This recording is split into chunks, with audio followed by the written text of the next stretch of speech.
नर कर विश्वास। गाय राम गुण गण विमल भवतर विनहि प्रयास।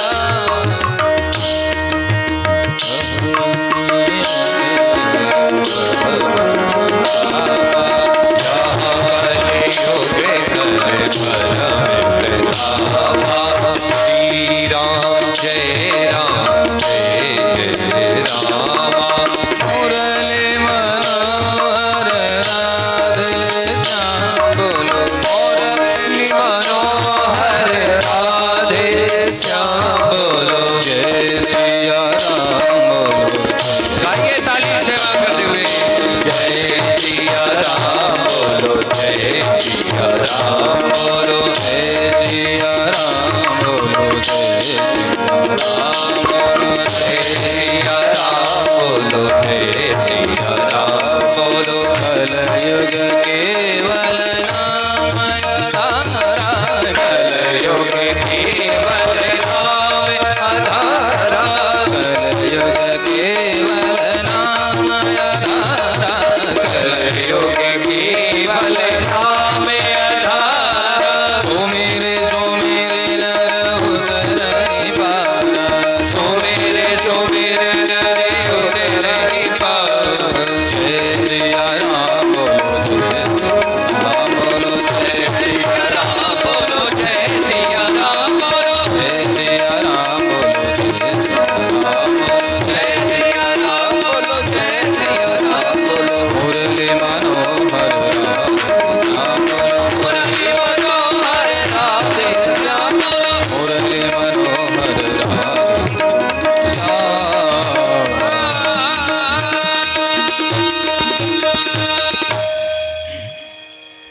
मानस पुण्य हो नहीं पापा। कलयुग में एक डिस्काउंट है, छूट। हम लोग कहीं सामान लेने जाते हैं, भैया थोड़ा सा कम कर दो, ज्यादा है। अच्छा चलो भाई साहब, आपके लिए 10 रुपया कम कर। तो कलयुग में भी छूट मिला है। ज्यादा लोग छूट वाली सामान लेते हैं ना, चलो इस पे ऑफर है ले लेते हैं। तो कलयुग का ऑफर है। अन्य युगों में होता था कि यदि आपने मन में भी पाप सोच लिया तो उसका दोष लगता, लेकिन कलयुग में मानस पुण्य हो ही नहीं पाप। मन में आपने सोच लिया मैं पूजा करूंगा तो उसका फल मिलेगा, लेकिन यदि कोई पाप सोच लिया तो उसका दोष नहीं लगेगा। ये फायदा है। और अन्य युगों में आप जब पूजा करते, पाठ करते, यज्ञ करते, नाना प्रकार की व्यवस्था करते, तब जाकर के आपको वरदान मिलता, आशीर्वाद कुछ भी। लेकिन कलयुग में केवल नाम आधारा। सुमिर सुमिर नर उतरहि पारा। अब इससे बड़ी छूट क्या मिलेगी? अरे रजाई के अंदर चुपचाप बैठो, उसी में राम राम कर लो। कौन कह रहा है नहा करके जाप करो, आसन लगाओ? कृष्ण महामंत्र का ऐसा जाप है, शुद्ध हो अशुद्ध हो जिस अवस्था में उसी। अरे बोलना ही तो है, लेकिन बोलना है। राजा परीक्षित जब वहां से प्रस्थान किए, कलयुग तो बुद्धि में प्रवेश कर चुका था, बात तो बिगड़ चुकी थी। सैनिक कहीं चले गए, महाराज कहीं चले जा रहे हैं, प्यास लगी, पानी की तलाश में जा रहे थे। उनको एक कुटिया दिखाई पड़ी। कुटिया के बाहर जाकर आवाज लगाते हैं, अरे भाई कोई कुटिया में है? यदि कोई हो तो मुझे पानी पिलाओ। कुटिया के अंदर एक महाराज, ऋषि महाराज है, तपस्या में बैठे हुए थे। शमीक ऋषि समाधि में लीन है। अरे भैया कोई है हो तो पानी दे दो। 2-4 बार आवाज लगाए, नहीं तो कुटिया के अंदर प्रवेश किया। देखा तो ऋषि महाराज अपना ध्यान मगन है।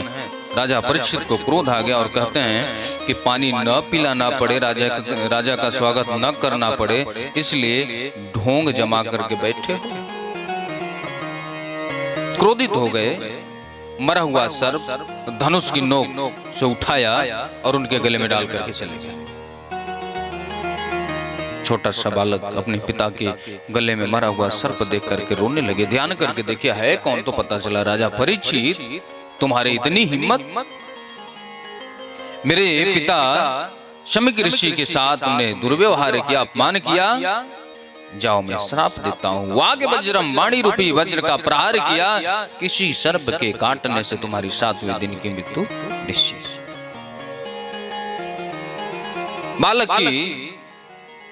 बालक को रोते हुए देखा, शमीक ऋषि की समाधि टूटी, सर्प को कहीं फेंक दिया। बालक को रोते हुए देख करके कहते बेटा क्यों रो रहे हो? बोले पिताजी आपके गले में मरा हुआ सर्प पड़ा था, आपको पता है किसने डाला? अरे मुझसे क्या मतलब, मुझे भजन करना है, सर्प को किनारे कर दिया। बोले मैंने उसको छोड़ा नहीं, मैंने उसको श्राप दे दिया और राजा परीक्षित थे। अरे नालायक तुमने क्या कर दिया? वो राजा थे, राजा है, वो हमारे दरवाजे आए थे, उनका स्वागत करना था और उल्टा तुमने श्राप दे दिया। ऋषि बालकों को बुला करके कहते हैं बेटा आप लोग चले जाओ, राजा परीक्षित से बताओ कि 7वें दिन की उनकी टिकट कंफर्म है। ऋषि बालक जाते हैं। जो राजा परीक्षित मुकुट पहने हैं, राजा परीक्षित जैसा कोई ईमानदार तो हो ही नहीं सकता। अब उनके जो सर पे मुकुट है, क्या चोरी बेईमानी का सोना था? कलयुग प्रवेश किया उसने, ये बेईमानी का सोना था। जरासंध को छल से कन्हैया ने मरवाया था और उसी की मुकुट ला करके राजकोष में रखा गया था। वही मुकुट पहन करके आज राजा परीक्षित गए हुए हैं, इसलिए उसमें कलयुग प्रवेश किया। जैसे मुकुट उतार कर रखा, अरे मैंने क्या कर दिया? संत का, ऋषि का अपमान मैंने कर दिया। अपने आप को कोसते हैं, लेकिन काब रखा जब कृषि सुखानी। अब तो कृषि सूख गई, बात बिगड़ गई। ऋषि बालक आगे कहते महाराज 7वें दिन आपकी मृत्यु निश्चित है। दुखी नहीं हुए, प्रसन्न हुए। अरे कोई चलते चलते मर जाता है, कोई बोलते बोलते मर जाता है, हमें तो कम से कम पता है कि 7वें दिन जाना है मुझे। अपने पुत्र को राज्य सौंपा, राजगद्दी दे दिया। एक सफेद वल्कल वस्त्र पहन करके ऋषि की भांति गंगा किनारे आकर के मां गंगा को प्रणाम किया। जैसे सिर ऊपर उठा करके देखा तो हाँ एक नहीं है, वहां पे तो 88,000 ऋषि विराजमान हैं, बड़े बड़े संत,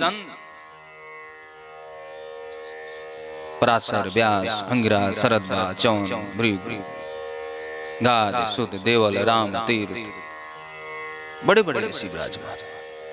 एक साथ इतने संतों का दर्शन पा करके कहते ऋषि ने मुझे श्राप नहीं दिया, बल्कि वरदान दिया।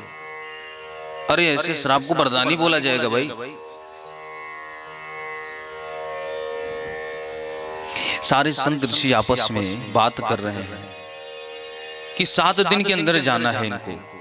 7 दिन के अंदर कौन सी ऐसी पूजा की जाए जिसमें इनका कल्याण हो जाए। 9 दुर्गा की पूजा कराएंगे तो 9 दिन लगेगा। महामृत्युंजय जाप कराया जाए तो वो तो 40 दिन लगेंगे, 42 दिन लगेंगे। फिर रुद्राभिषेक करा लें, वो भी तो 7 से ज्यादा ही, 11-12 दिन होगा।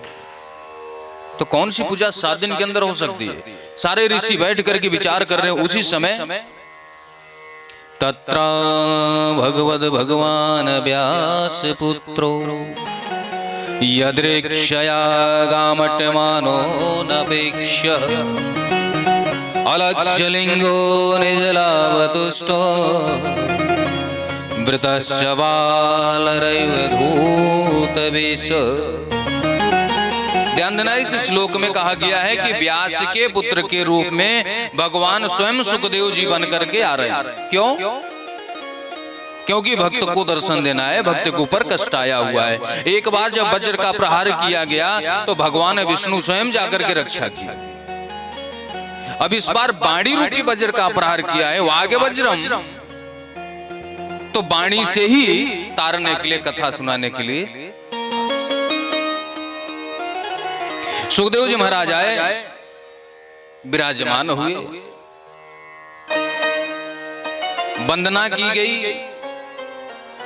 ऋषियों ने राजा परीक्षित से कहा कि इनसे निवेदन करो, नहीं 2 मिनट के अलावा कहीं पे रुकते नहीं। एक गाय को दुहने का समय 6 मिनट का होता है, और राजा परीक्षित किसी स्थान पे रुकते हैं भिक्षा लेने के लिए भी तो मात्र 6 मिनट रुकते हैं।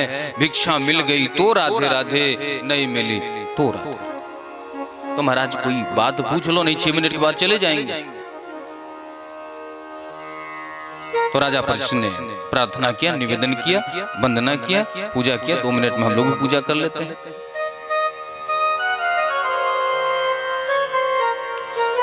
हरि नाम सुनाने वाले,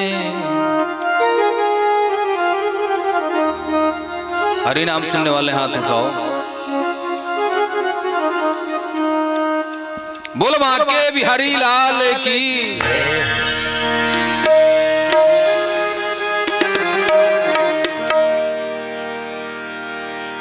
हरि नाम सुनाने वाले, हरि कथा सुनाने वाले।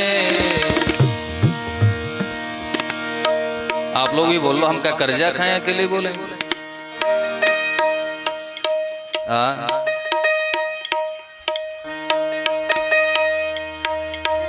हरि नाम सुनाने वाले, हरि कथा सुनाने वाले, तुमको लाखों प्रणाम, तुमको लाखों